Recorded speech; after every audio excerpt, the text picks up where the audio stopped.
like many of you, I got an opportunity to play the NBA 2K18 Prelude the day it dropped, and I'll just start off by saying that it was pretty underwhelming, to say the least. It was pretty underwhelming, and I think it's really funny because a lot of the people that saw the trailer, that was there watching it on the stream, and even the people that were there live, some of the YouTubers and stuff, that was like, oh, this changing the game, oh, it's a wrap, RIP for live, and all this other stuff. And I just thought about it. I'm like, I've always taken a let's wait and see approach. And for those of you that were part of that rah-rah crowd and got a chance to play the Prelude, all 45 minutes of it, I'm kind of wondering how you feel. Real talk. So what I typically do, and it's just me, when I first get the game, like either game or something, I got to get my face scan done before I even mess with the game. If you like me, then you know exactly how it is. And I got a side-by-side comparison. Now you got NBA Live on the left, 2K on the right. And if you've actually seen my face before, seen me in streams and stuff, you know that the one on the left, which is NBA Live, looks pretty much spot on like me. The one on the right, not so much. I don't know what's going on. And I did see Shakedown's video, and I thought that his was a little off as well. So it wasn't just me. So I'm just looking like, okay, just doing the face scan. Of course, the live one, it made me like about a shade and a half too light. The one on the right, which is NBA 2K's, it was pretty spot on as far as like the skin tone. And one thing with live, it made my eyes like gray. but if I gotta give the, the nod, I still give it the live because it was pretty much spot on. Now I'll start off with the positive. One thing I did like when I did turn the game on, I did like the jump shot, the jump shot thing, where you could go in there and you can go to the ball machine and you can actually choose the jump shot that you want, at least the ones that were available. And instead of just you watching yourself shooting an imaginary ball, you actually got out there to shoot the ball and test it out and to see how good it worked with the, the form and the release time and stuff like that. So you got to do that for pretty much as long as you wanted to, or until you either said you liked it or you didn't and you went with another one. So I did like that aspect of it when I did hop on the Prelude. Also, I will say that the gameplay did feel a lot smoother. You did feel like you were a lot more in control of your character. You weren't just like at the mercy of an animation or something like that. So like I said, this is just for now. Who knows what's going to happen once the game actually gets released and you out there playing. But then again, you were out there playing against AI, and it wasn't an issue as far as like with servers and stuff like that. So I'm just keeping it positive, trying to keep it positive as of that point, so like I said before, the animations and stuff didn't feel like forced. It didn't feel like you were like stuck in like canned animation so much. I did like as far as like when I went up against a stronger and a bigger opponent and they would bump me, it would kind of throw me off. So I wasn't like, I didn't do a whole lot of clipping and going through people. I did see it like once or twice when somebody else was playing. With me, it didn't happen a lot, but like I said, I was playing as a shooting guard, so maybe that's just what it was. I wasn't trying to go through guys like a lot of people was, but as far as like a fluidity standpoint, it was pretty cool. Now on the flip side, the character models, when you get out there at that park and playing that proving ground game, I don't know, man. I mean, I would say it's just me, but a lot of people agree with me on this one. But these characters out here, man, these players look extremely small.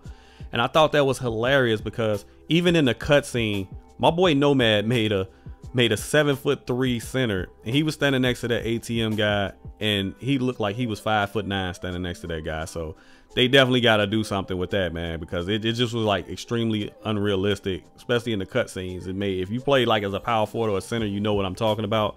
And just looking at the stuff, my guys were like extremely small. Like everybody just looked really small out there on the court. It was just like sprites.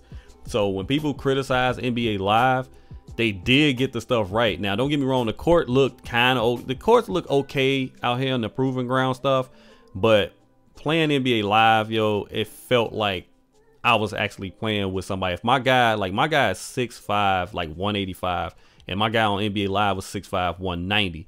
If I'm playing with a guy that's 6'5", 190, he looks 6'5", 190. And he's standing next to a guy that's 7'1", the guy that he's standing next to looks exactly like he's 7'1". Now also, let's not forget about this Prelude being only about an hour long at the most. It was just a lot of corny stuff, a lot of corny dialogue, a lot of unnecessary nonsense that was going on with that. I really wasn't feeling it. And then on top of that, the fact that You weren't even allowed to upgrade your character. You weren't able to do anything. You didn't know where you stood, like where you stood against everybody else and whatnot. At least in NBA Live in the demo, I'm able to upgrade my character and keep progressing. And then when the full game comes out, I can pick up where I left off and just go from there. In this game, even if you don't like the build you made, they don't even allow you to go back and do it over so you can pick something else that you may like better. They just lock you in and then you're just done. And I know people gonna say, yo, well, you could do this, you could do that, but this is stuff you shouldn't have to do. I shouldn't have to go out here and delete files and do all this other stuff just to do what they should allow you to do in the first place. So this was pretty bad. The whole prelude aspect was really bad. I mean, the one from last year was way better because you were able to play your college games and even the Olympic stuff and able to upgrade yourself so you can get better as you go. That was the whole plan. The whole point is to progress. I got to be a 78 overall on NBA Live, and when the game comes out, I'm just gonna pick up where I left off and just build from that. At least they let you get to like level 20 and be good with it. Also, Live people, let's stop acting like Live isn't doing something good. I mean, I don't have to buy a bunch of VC. I don't have to do a whole bunch of nonsense, buy all these different versions of the game. All you have to do is just play the game and you'll unlock gear, you'll unlock stat points and all this other stuff. Not virtual currency in order to be good. It's like using that pay to win aspect. This is what 2K does. And for those that constantly defend this game to the death, man, y'all are like sheep. And it's really terrible. And especially for the YouTubers that really like egg that stuff on, because y'all really are sheep herders out here, bad, for these dudes that can't think for themselves. And y'all know for a fact that this Prelude was pretty much a fail.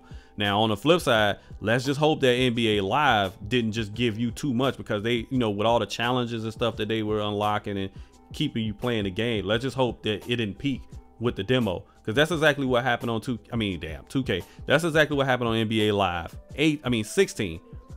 They brought out the demo and pretty much everything that was in the demo was in the game, with the exception of a couple of courts.